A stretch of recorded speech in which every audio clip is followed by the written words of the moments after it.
BAM is a communications agency that believes stories move the world. We move stories forward for technology-driven brands that challenge, change, and create entire industries. Today, we have Ted Dillon on the Dear BAMf podcast. Ted is the Director of Marketing at Clean Energy Ventures, where he advises early-stage advanced energy companies on how to effectively market and communicate with their important customer and stakeholder audiences. Over the past decade, Ted has developed a passion for transforming complex technologies in complex markets into simple, compelling messages and engagement with those who can benefit from the technologies the most. Let's dive in. Hey everyone, welcome to Dear BAMf, the podcast for PR marketing pros such as yourself. Thanks for being here. We got another week with another week of problems, and today Ted's going to help us solve them. Thank you, Ted, for being on here. Hi, Beck. Thanks for having me. This is great. Where are you recording, by the way? I am up in a cabin in Maine right now, tucked away next to a lake, which I have been for about 45 days. Oh, long time. I'm also in a cabin in the woods, opposite side in California. So we're both in cabins in the woods. Excellent. Okay, well, we got some good questions. Let's dive in here. We have the first one. Dear BAMf, I work in an agency and one of my new clients let me know that they have a PR freelancer on retainer as well, who will be owning outreach to about 30 publications. My team feels up against a wall in that the freelancer is targeting the majority of top-tier outlets that we have relationships with reporters at, and our net for outreach is just not as wide as we expected when creating the initial KPIs for the campaign. How can we prove to the client that they don't need a freelancer and an agency? Or do I need to shift my mindset and find a new way to hit our goals? We've seen this before, Ted. I'll just start with that. Go ahead. This is a tricky question. I've come across this myself. So a couple ways to think about this. One is I have an old CEO who used to say it was an unnatural act to put two service firms together in the same room and ask them to get along. I think that's true if they're vying for the same business. So I think what you really have to do first is understand why a freelancer is there and why you've been brought in. Either it's for a particular campaign or a very special initiative, or often I see freelancers brought in because they're either highly specialized. They may have a disproportionate focus in certain trade publications or trade areas, or they're just extremely low cost and they've developed a good relationship. So I think you really need to understand your client's motivations first and foremost. That will help you figure out where your best value is to them and where the freelancer's value is. And that will really allow you, I think, to focus your time on helping your clients where they need it most.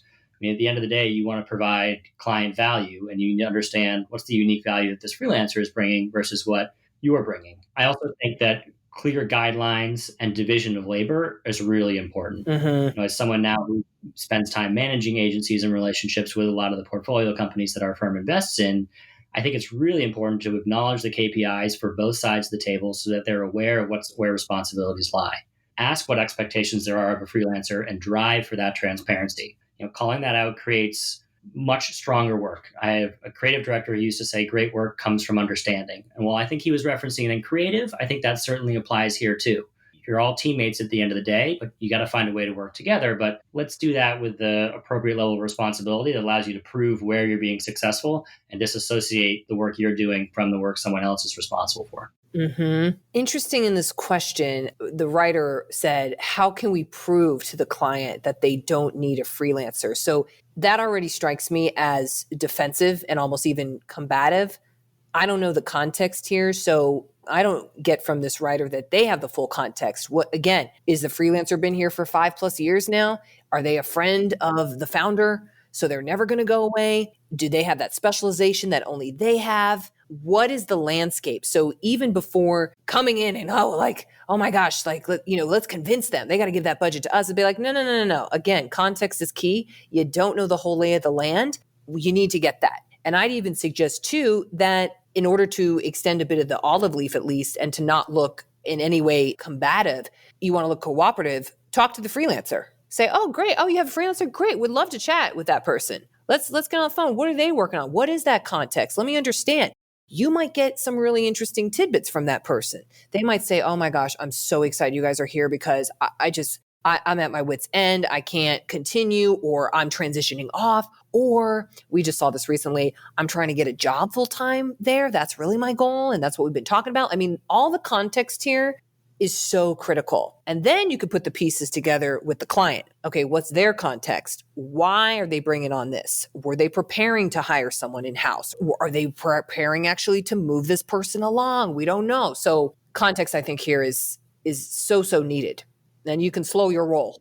Yeah. And I think there's an obvious conflict there, or potential for conflict there, that you're not the only one who's noticed, right? So the freelancer clearly notices that as well. So I think you need to break the ice on that conversation. So when you do talk to that freelancer, calling out the fact that, hey, what are we both doing here? I don't even sure understand where our responsibilities lie that are different. How do I think about this? How do I think about those challenges? And put the onus on the people who have already been part of the institution to give you that political context. Mm-hmm. And maybe they'll say, yeah, I have no idea either. And then you go, okay, great. We're both in the same boat. We need to go talk to the client. Yeah. Now we have a sense of our client is just either poorly educated or is doing this intentionally to develop conflict, or is their management style or competition, or that's right. Who knows? Mm-hmm. So get some context, I think, is the bottom line on this one. And take the lead. Take the lead in being proactive with the conversation. Yeah, I think transparency's got to be a big part of that too. I mean, that animosity, and there's opportunity for passive aggressive conversations, and those things devolve very quickly. Sounds like you've had some experience, Ted. I've been there. I've definitely been there. Yeah. Well, let's get into our next question here. Dear BAMf, my startup is direct-to-consumer focused, though we also sell to retail outlets. Our two founders are pretty open about where they stand politically and voice their positions on their social media channels often. With everything going on in the dumpster fire that is 2020, and with the election coming up, I want to get ahead of any crises as the election draws near. I'm thinking of a potential social media crisis in particular. Should I insist on a policy related to political statements for the founders?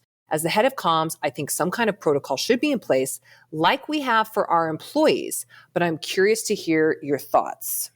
Ted. I think at a baseline, there has to be some kind of proactive management of the situation. I think that goes without saying. Mm-hmm.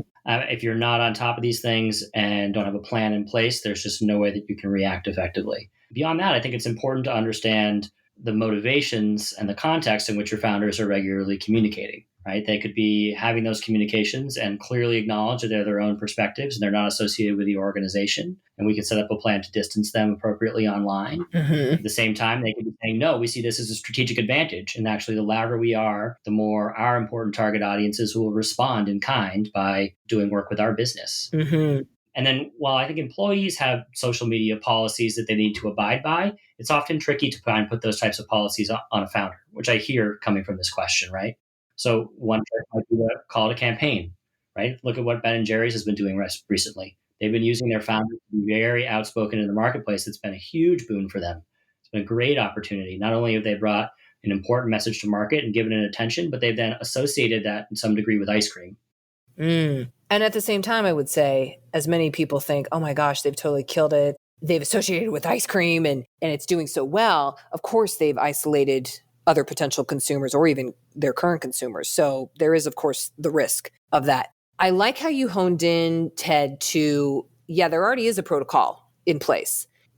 The thing I then question back to the founders is, if that is indeed the case, how does it differ then because they're the founders? And that should be stamped out ASAP, in my opinion, because I don't think anything draws more contempt for people or as employees is like, oh, wait a second. You mean we have these rules, but that doesn't apply to those people at the same organization? That doesn't make sense. How come they get to do that, but we're siloed? And you could argue, sure, you can argue, well, oh, but their platforms are much larger or something like that. But if you have, for example, a discrimination policy in place at your organization, they shouldn't be allowed to dismiss the rules of that. For instance, that's taking it to an extreme, but for instance. So I would want to get real clear on the difference or the distinctions of that, if there is. Well, now, we don't know from this question, though, what the actual policy is or what it is. We say policy related to political statements,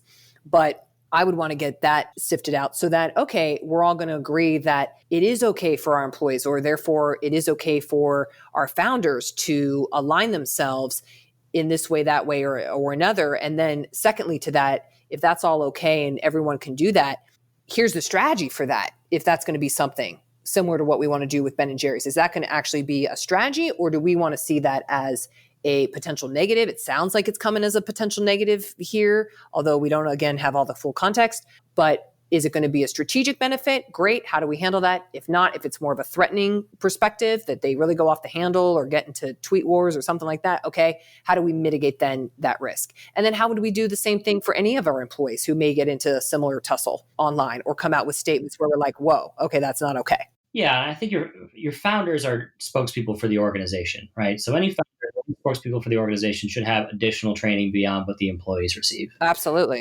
You need to be versed on your social media policy, discrimination policies, all those other things, and they need to abide by the rules.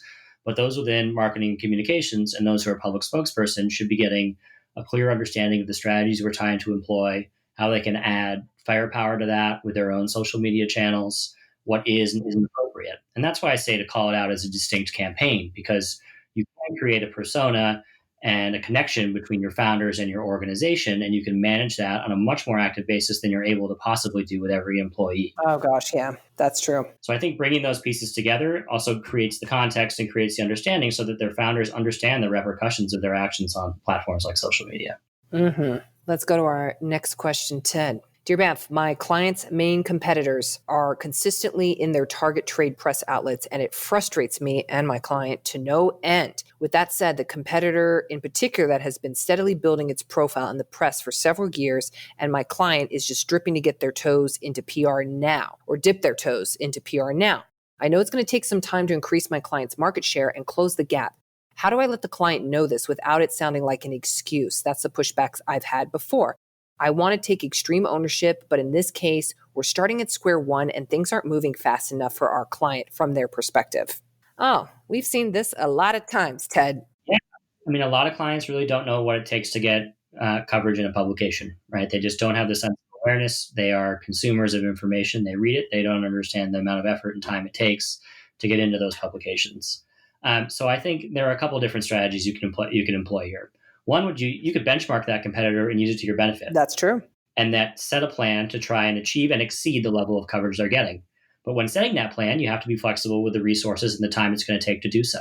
So that way you're really directing your attention exactly what the client wants, to be toe-to-toe with their competitor and giving them a clear understanding of the time frame and the resources that it's going to take to do that. Alongside that, I would also set alternate plans, right? Mm-hmm. There's a fond saying out there that if clients can have high quality, speed, and low cost, they only ever really get two. That's right. So which two are they really going to want? Well, you can set alternate plans that play off those three different variables to help them understand how to achieve success. So we can take longer and work with the existing resources that we've been allocated right now. Or if we want to try and go toe-to-toe with this competitor, we need to spend more resources to do so sooner. Mm-hmm. Now, there's an upsell opportunity as well as an education opportunity for your clients to understand what it really takes to get in some of those broader-based publications. Mm-hmm. Another thing here is you can really focus on secondary or tertiary audiences. So while trade pubs speak to a very specific group, often right very close into your target audience, there are other channels that you can use to reach that same audience. So you could focus on, well, if the trade pubs are really being taken up by a competitor, we're going to focus disproportionately on social media. And maybe there's a gap there because they also have limited resources. That gives us an opportunity to have a much more meaningful presence more quickly in social media and try to reach our customers that way. So there are a couple of different vantage points you can take to look at it in order to try and convince a client and educate a client about what it really takes to get what they're searching for. Ted, I love your answer where you're like, oh, potential upsell opportunity. So good to one, benchmark with the competition, go, okay, and there's all the tools and analytics that you should be able to have at your agency, let's say, in order to do that. So you really can see from a objective and numerical standpoint, here's where their coverage is versus ours. So you're starting with an understanding objectively of where you stand.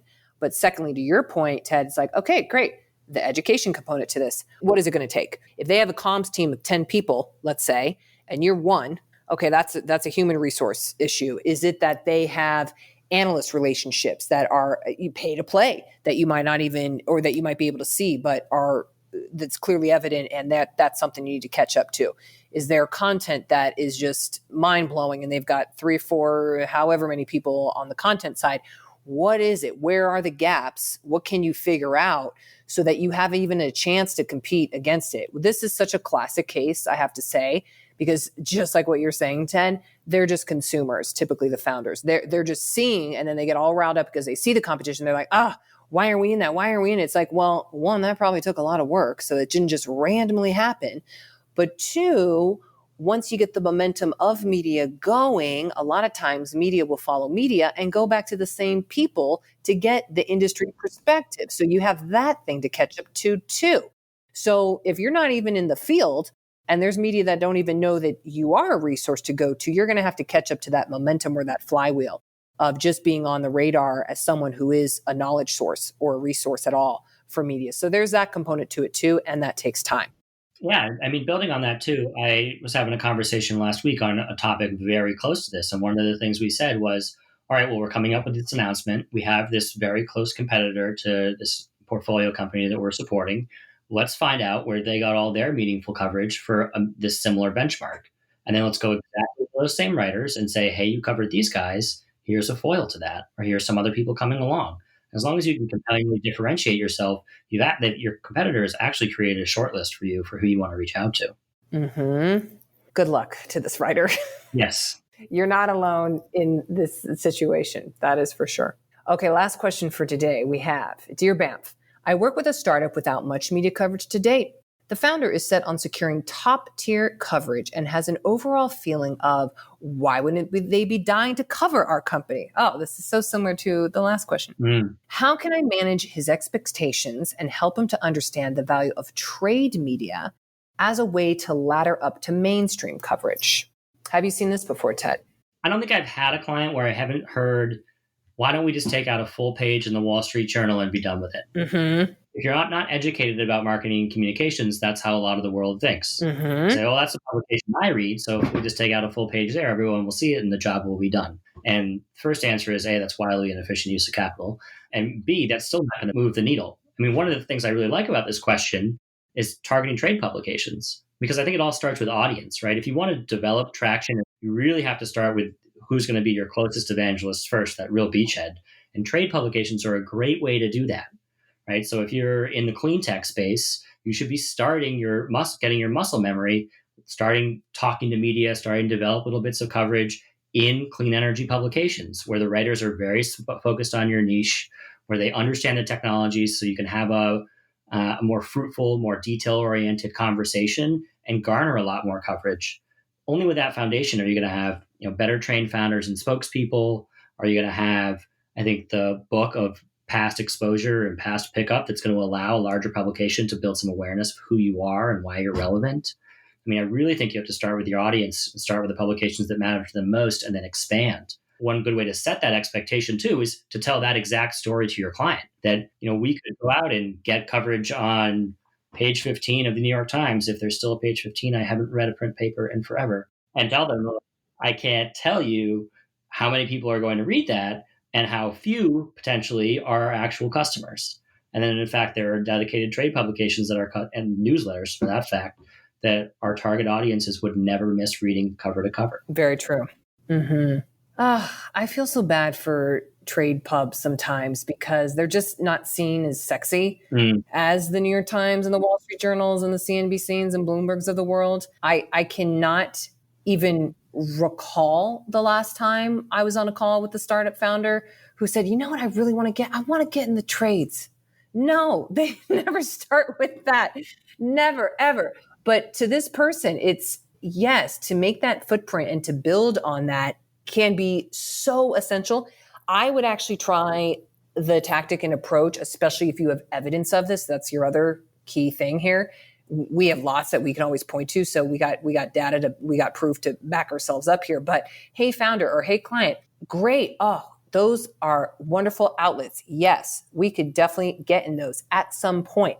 Not that it's easy, let's be clear, but something that will help is to show proof and to show credibility in the trades, the industry ones that are the most credible, frankly. Because as soon as we're going to more of the top national general ones, often, not all the time, but often the understanding from that journalist or could be not as vast and deep as some of these trade pubs. Not their fault. They just, that's their new beat. Let's say they've been doing it for 2 years or maybe even 10 years, but maybe, a lot of times in the trade publications, they've been in those verticals for a long time. So there's just expertise and, to your point, like detail that's far more prominent. And the fact of the matter is media looks at media and media likes media. So when you're then pitching to those top outlets, and you could point to where the credibility has been cemented already in those trade publications, that's going to go somewhere. That's going to matter. And that might be your best way to approach this client who's just all wanting to get on the top tier and haven't yet spent the time in cementing themselves in the trades. It's going to go a long way. I think there's this idea of community that I think can be really powerful too. And particularly in climate tech and clean tech where I operate, the trade publications really do have a noticeable community with their own thought leaders, their own spokespeople, their own energy Twitter. All these different niche components come together to really create this community where if you spend time at it, you can become a prominent part of. And I love that because it feels very attainable. Your founders have often already been part of it. A lot of the founders that we work with have been part of, whether it's energy storage or solar, they've been part of that ecosystem in the past and developed their own persona there. And now they're launching a company or they're growing a company. Well, these are the people that they've been reading about, right? These are the writers that they've been reading coverage from. It's great to be able to say, well, now they're going to write about you. Now you're going to be an active part of this community like you've been watching for so long. I think that also really is compelling versus being able to say something like, we're going to get you in the broadest possible publications. Mm-hmm. Well, that's it for this week, Ted. We solved all the problems once again for the week. But I'm sure you'll have more questions next week. They keep coming in. It's crazy. So there's no dearth of questions. That's for sure. It's a complex, as everyone who's listening, if you're in comms and marketing, which should be why you're listening to this show, we're in a nuanced, complex, and delicate arena. And this industry is tough. It's hard to do what we do, whether you're doing it internally, externally, or doing public affairs, whatever. If you're in comms, if you're trying to convince someone to purchase something, influence somebody, something, man, that's a art that you got to perfect over years and years and years. Hence why we do this podcast, because the questions never stop. Okay, they'll get a lot more. And I mean, I think there are really basic tenet principles that I think get overlooked when you actually get into the throes of it. But focusing on context, transparency, authenticity. I mean, when you're communicating people to people, that's the best way to manage your client relationships. That's the best way to manage expectations. I mean, if you do that, you'll find that people understand your expertise, in my opinion, more quickly and with more respect than otherwise. Right? If you're always feeling guarded or always kind of keep the trade secrets inside, clients can sense that. They can always sense that. But if you're open and transparent about what it takes to get where you need to go, all of a sudden you're a team member, you're sitting on the same side of the table, and you can have a productive conversation about what's possible. Mm-hmm. Even with that freelancer. That's right. Who's probably wondering the same thing. Well, Ted, thank you so much for being on for today. It was a real treat. Oh, this is great, Beck. Thanks so much for having me. Thanks for listening to Dear BAMf, the advice podcast for PR and marketing pros like you. Our show is created by BAMf, a PR and marketing agency headquartered in San Diego and New York City. The music you're enjoying today was composed by Tiffany Dizon, produced by Daniel Kessler, and played by San Diego Symphony's Art of Alarm. Thank you to our podcast production team at Citizen Recording. If you have a tough PR and marketing question you'd like us to answer, please write to us at bamtheagency.com/Dear BAMf. Don't forget the F. We'll be back next Monday with another episode of Dear BAMf. Until then,